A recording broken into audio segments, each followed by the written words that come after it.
My name is Ron Cascal, and today we're going to learn about Veterans Day.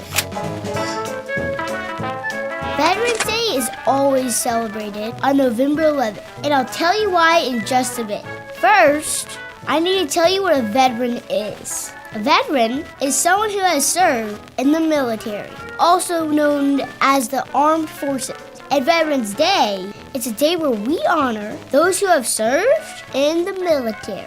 Did you know that the military has 5 parts, also known as branches? The Army, the Marine Corps, the Navy, the Air Force, and the Coast Guard. Together, they all serve to defend our freedom. Kind of a big deal.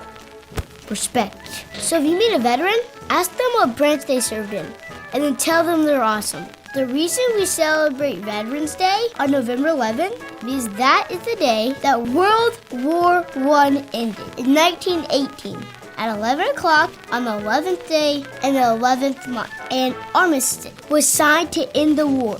An armistice is an agreement between 2 opposing sides that ends a war. Everyone was so glad that the war was over that the next year, 1919, 100 years ago today, the U.S. declared November 11th as Armistice Day to celebrate the ending of the war.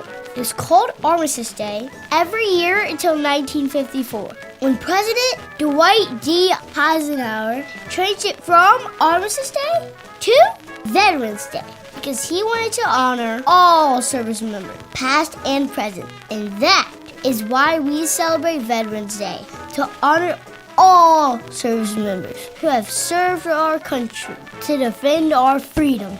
Pretty cool. And that's your lesson on this day in kid history. Broadcast Cal out.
We celebrate Veterans Day on the anniversary of the armistice that ended World War I, the armistice that began on the 11th hour of the 11th day of the 11th month. The timing of this holiday is quite deliberate in terms of historical fact, but somehow it always seems quite fitting to me that this day comes deep in autumn, when the colors are muted and the days seem to invite contemplation.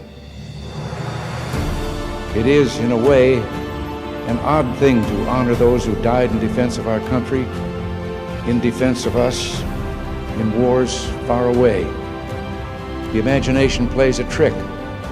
We see these soldiers in our mind as old and wise, but most of them were boys when they died, and they gave up 2 lives, the one they were living and the one they would have lived. When they died, they gave up their chance to be husbands and fathers and grandfathers.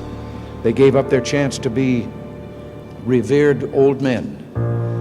They gave up everything for our country, for us. And all we can do is remember. I will not fail thee, nor forsake thee. In memory of those who gave the last full measure of devotion, may our efforts to achieve lasting peace gain strength. Let us make a vow to our dead. Let us show them by our actions that we understand what they died for. Strengthened by their courage, heartened by their value, and borne by their memory, let us continue to stand for the ideals for which they lived and died.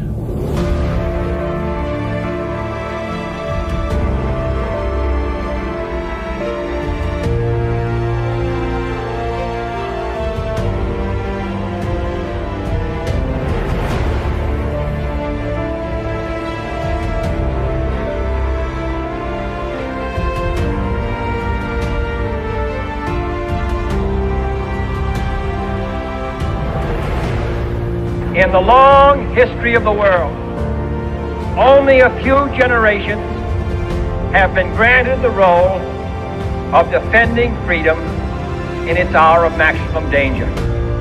I do not shrink from this responsibility. I welcome it. I do not believe that any of us would exchange places with any other people or any other generation. The energy, the faith, the devotion which we bring to this endeavor will light our country and all who serve it.